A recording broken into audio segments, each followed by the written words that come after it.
বাড়ি কোথায়? গোপালপুর। তোমার মতো তোমার মেয়ের মতো একটা আছে দেখা যায়।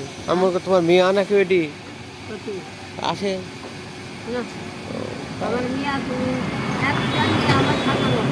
হ্যাঁ, খাদানো। ও, বেটার নাই।